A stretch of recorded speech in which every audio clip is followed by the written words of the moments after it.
है, क्या रणनीति है। प्रदीप टम्टा जी, आपका बेहद स्वागत है। देखिए, यहाँ पर 3-4 लोग जब बैठ जाते हैं तो शोरगुल ज़्यादा हो जाता है, बातें नहीं निकल के आ पाती हैं। इसीलिए शायद आपसे अब इत्मीनान से थोड़ा जानने की कोशिश करेंगे कि भाई कांग्रेस की चुनौती है क्या। अब 2022 के लिए कोरोना काल बीत गया, देखिए, और यह चल ही रहा है, किस तरीके से देखते हैं आप? मैं पहले एबीपी गंगा को अपनी ओर से, कांग्रेस पार्टी की ओर से बहुत बहुत धन्यवाद भी देता हूँ, आभार भी व्यक्त करता हूँ। अभी चुनाव तो थोड़ा समय है जी, फरवरी में चुनाव होगा, लेकिन ये बिल्कुल राइट समय है जी कि उत्तराखंड के सामने क्या चुनौतियां हैं, क्योंकि आपने कहा कि कांग्रेस के पास क्या चुनौतियां हैं। जी जी जो चुनौतियां उत्तराखंड की हैं, उन्हीं चुनौतियों का मुकाबला कांग्रेस को करना है। तो मैं कांग्रेस की चुनौती और उत्तराखंड की चुनौती को एक दूसरे से जोड़ के देखता हूँ, पूरक के हिसाब से देखता हूँ जी।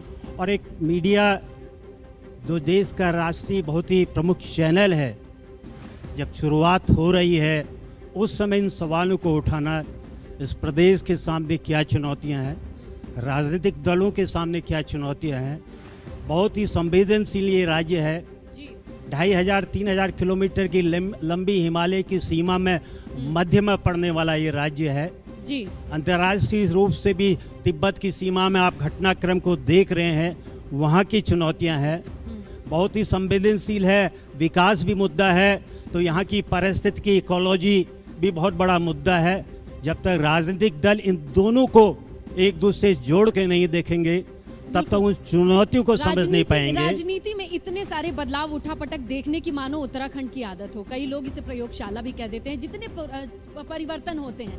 ये बताइए, शुरुआत चेहरे से ही अगर कर लें, हम पूछ लें आपसे। देखिए, 3 चेहरे तो देख चुकी है उत्तराखंड की जनता। अब कांग्रेस के चेहरे की अगर हम बात करें, तो क्या आप चुनावी मैदान में एक चेहरे के साथ उतर रहे हैं? नहीं, मैं चेहरे पे भी आऊँगा। जो मुख्य सवाल है जी, देखिए, मैं आपसे भी, तमाम मीडिया से भी ये अनुरोध करूंगा जी, इस समय उत्तराखंड के सामने जो चुनौतियां हैं, उस चुनौतियों पर मुकाबला करें, बात उस पर करें। आपने कहा और सब ने कहा भी कि बीजेपी ने इसको एक प्रयोगशाला, राजनीतिक प्रयोगशाला बना दिया है, हर तरह की प्रयोगशाला बना दिया है। 20 साल से ऊपर इस राज्य को बन चुके हैं, 11 मुख्यमंत्री, उसमें से 8 मुख्यमंत्री बीजेपी ने दिए, एक भी मुख्यमंत्री ने अपना कार्यकाल पूरा नहीं किया, हर किसी को समय से पहले ही बुला लिया गया। आखिर इस राज्य के लोगों ने ऐसी कौन सी बड़ा गुनाह कर दिया था? भरपूर आपको सहयोग दिया था। इसीलिए तो पूछना चाहते हैं कि कहीं आने वाले चुनाव में अगर एक चेहरा है जिसके साथ आप उतर रहे हैं, तो ये जो चीजें होती आई हैं, हमारे यहाँ से विराम लगेगा। देखिए, हमारे पास चेहरे बिल्कुल साफ है, नौजवान और अनुभव दोनों का गठबंधन इस समय प्रदेश की राज्य में नया आपने देखा, कांग्रेस पार्टी का पुनर्गठन हुआ है जी, नए प्रदेश अध्यक्ष को मौका मिला है। गणेश गोदियाल मेरे साथ 2002 से लेकर 7 में विधायक रहे हैं, 2 बार के विधायक हैं, नौजवान है, भविष्य की लंबी संभावनाओं के वो राजनीति के हमारे घोड़े हैं, जिनको आगे उत्तराखंड की चुनौतियों का मुकाबला करना है। एक तरफ गतिशील वो नेतृत्व है और दूसरी तरफ हरीश रावत जैसे पुराने, जिनको चुनाव अभियान समिति का अध्यक्ष बनाया गया है, अनुभवी है, मुख्यमंत्री हैं, राज्य केंद्र दोनों जगह का अनुभव है। ये दोनों चेहरों के साथ हम जा रहे हैं। सवाल क्या है, चुनौती इस राज्य के सामने क्या है, ये मैं देख रहा हूँ कि विकास और पारिश्रमिक भी अपने मित्रों की बहस को सुन रहा था। कोई कह रहा था हम इतनी बिजली फ्री में दे देंगे, कोई कुछ कह रहा था। सवाल है इस राज्य के 20 साल बनने के बाद, शिक्षा का सवाल है। अभी हफ्ते 15-20 दिन पहले नीति आयोग, भारत सरकार का ये तंत्र है, उसने एक रिपोर्ट जारी की कि इस देश में महिलाओं के, इस राज्य के निर्माण में महिलाओं की सबसे बड़ी भूमिका है। आज सबसे वर्स्ट कंडीशन होगी लिंगानुपात में इस राज्य की, कि यहाँ पर 1000 में 840 महिलाएं हैं, जो देवभूमि अपने आप को दावा करती है। हरियाणा और पंजाब, जहाँ पहले महिलाओं के प्रति, बालिकाओं के प्रति एक कहते दुराग्रह था, आज वो उन्नति कर रहे हैं और 15 सालों में, 10-15 सालों में हम पीछे की ओर जा रहे हैं। प्रदीप जी, सवाल आप ये जब है, ये बता रहे हैं तो इसी से जुड़ा ये सवाल है। देखिए जी। कि अगर बाकी हिमालयी राज्यों की बात कर ली जाए, उससे कहीं ना कहीं उत्तराखंड के विकास की जिन चीजों का आपने जिक्र किया वही आधार बनते हैं, थोड़ा पीछे रह जाता है। सरकारें तो देखिए भाजपा की भी रही है, कांग्रेस की भी रही है, लेकिन स्थितियां क्यों अभी भी इतनी अनुकूल नहीं हो पाई हैं? इस बारे में आप क्या सोचते हैं? देखिए मैं लोकसभा का सदस्य था जी 2009 से लेकर 14 समय। आप सबको मालूम है 2013 की आपदा आई थी और उत्तराखंड राज्य के, चाहे हम उत्तर प्रदेश के हिस्से रहे हों या अपने जीवन काल में, इस पहाड़ी क्षेत्र में सबसे ज़्यादा वर्स्ट आपदा को सहा था। हजारों लोग मर गए और उस यहाँ की विकास में वो सारे सवाल को उस समय कांग्रेस की यूपी ने सरकार ने उठाया था। अभी पहले वाले पैनल में आप डिस्कशन, एक साथी ने ग्रीन बोनस की बात की। उस समय यूपीए के चेयरपर्सन सोनिया जी के निर्देश पर, उनके निवेदन पर तत्कालीन प्रधानमंत्री जी ने, एक मिनट मैं कहना चाहूँगा, इस संपूर्ण हिमालयी राज्य जिसमें उत्तराखंड भी शामिल है, 11 हिमालयी राज्य होते थे। एक बीके चतुर्वेदी जो हमारे कैबिनेट के पूर्व सचिव भी रहे थे, तब तत्कालीन प्लानिंग कमीशन के मेंबर्स थे, उनके द्वारा एक बहुत महत्वपूर्ण सुझाव भारत सरकार को दिए गए थे।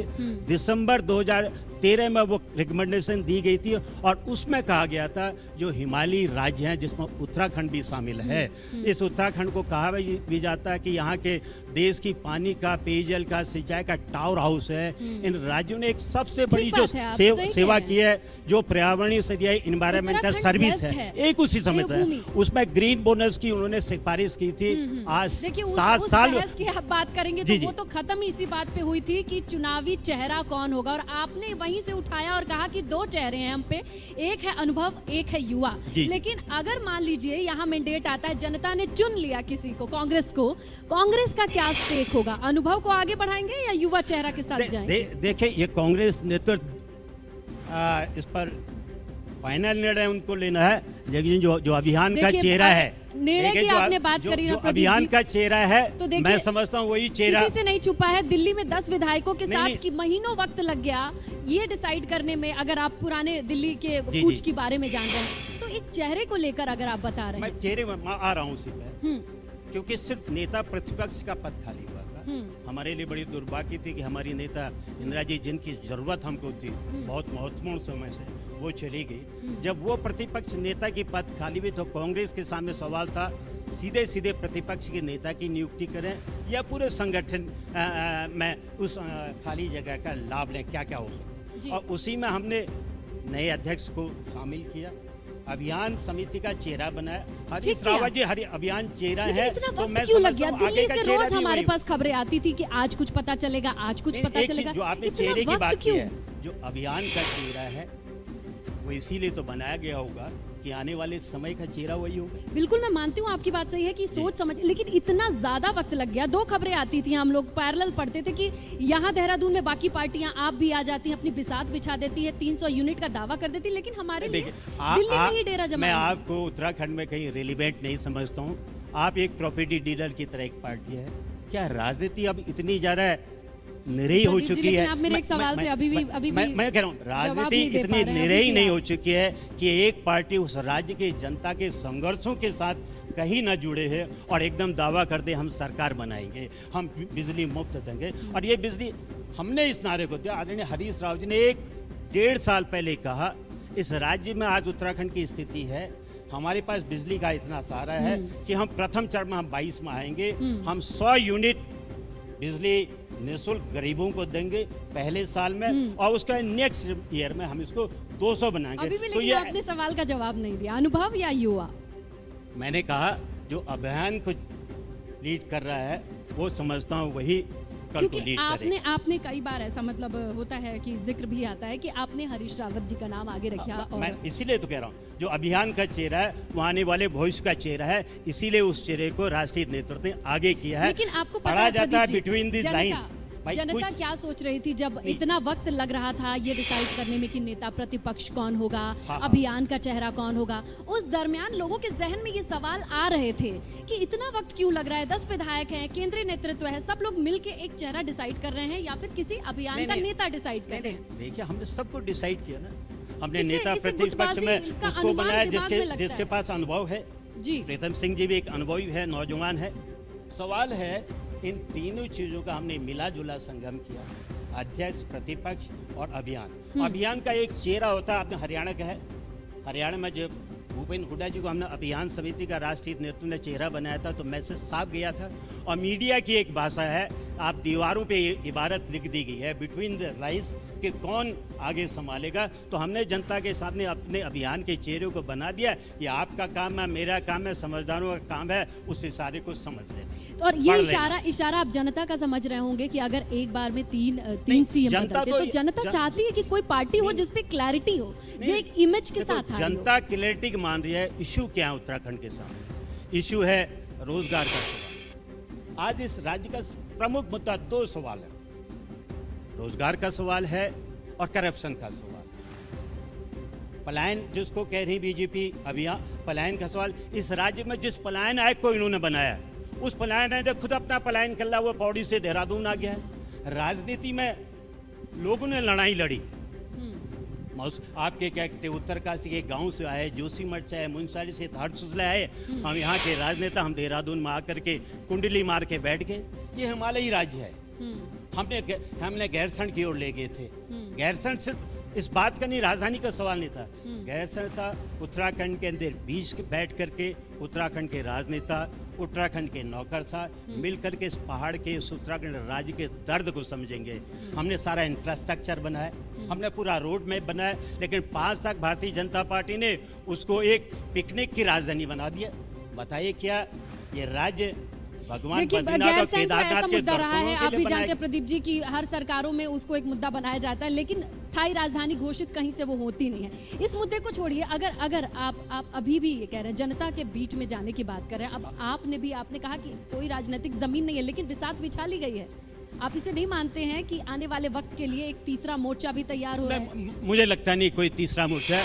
यहाँ पर क्लियर कट स्थिति है कि राज्य की जनता भारतीय जनता पार्टी के 4, 5, 4.5 के कुप्रबंध से, चाहे भ्रष्टाचार के सवाल हो, एक राज्य के अंदर एक बोर्ड का अध्यक्ष अपने ही मंत्री पर 300 से लेकर 3000 करोड़ का आरोप लगाता है। एक मुख्यमंत्री के और उनके नजदीकी लोगों के बैंक खातों में, रांची से देहरादून के बैंकों में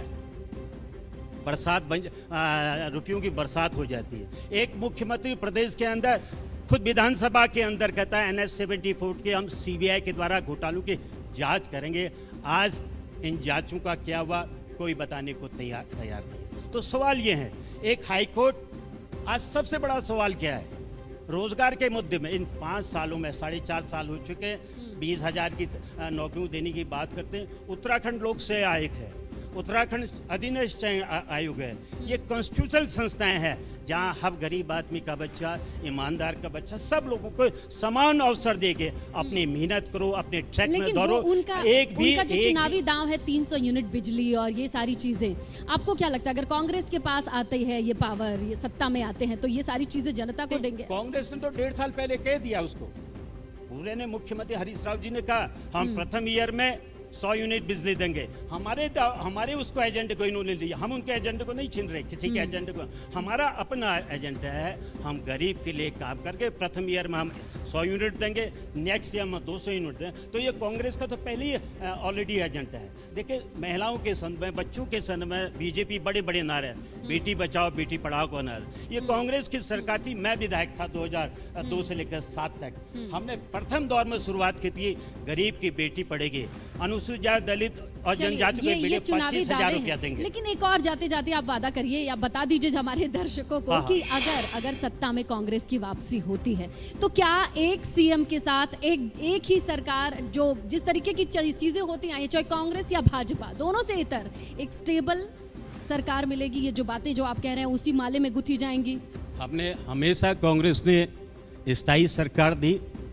2002 से लेकर 7 तक पूरे 5 साल हमारे बहुत ही बड़े नेता स्वतंत्रता संग्राम से नारायण तिवारी जी ने 5 साल इस पूरे राज्य के निर्माण को एक नई दिशा दी। उसके बाद 2012 में 17 तक बोगना जी रहे हों, जो बाद में इन्हीं के साथ चले गए, या हरीश राव जी, वो किसी बदलाव, किसी राजनीति के अंदर, पार्टी के अंदर विद्रोह का नतीजा नहीं थे, तेरे की देखिए, आप नतीजा कुछ भी हो, आपदा के कारण प्रदीप जी, बदले गए लेकिन- तो भारतीय जनता ने भी मांग की थी। हमने स्थिर सरकार तब भी दी थी, मुख्यमंत्री तब भी स्थिर दिए थे, और आज भी हम प्रदेश की जनता से वादा करते हैं, हमको अगर आपका आशीर्वाद मिला, हम हमेशा की तरह प्रदेश को स्थिर सरकार देंगे, समाज के हर वर्ग को न्याय देंगे, पर्वतीय क्षेत्र हो, चलिए, मैदानी इसी क्षेत्र हो, के साथ महिलाएं हो, समय की बात दलित बताएं, हो, प्रदीप जनजाति जी, हो, बहुत नौजवान हो, उन सब के साथ हम शुक्रिया खड़े ABP हैं, गंगा हम गरीब के मंच साथ पर खड़े आने हैं। के लिए। और बिल्कुल अब लोगों के हाथ में, जनता के हाथ में बागडोर है, वो ध्यान से चुनेगी, सोचेगी, समझेगी कि किसे मौका देना है। मैं आपको फिर एक बार बहुत बहुत अपनी ओर से भी बधाई देता हूँ। बहुत ही उचित समय में आपने उत्तराखंड की जनता को एक नया प्लेटफॉर्म दे दिया है। ये बहस और आगे बढ़ेगी। इन्हीं के साथ मैं आप सबको फिर अपनी ओर से और पार्टी की ओर से भरोसा देता हूँ, हम न्यायप्रिय, हम भ्रष्टाचार रहित, हम स्थायी सरकार इस राज्य को प्रदान करेंगे। धन्यवाद, सबको प्रणाम।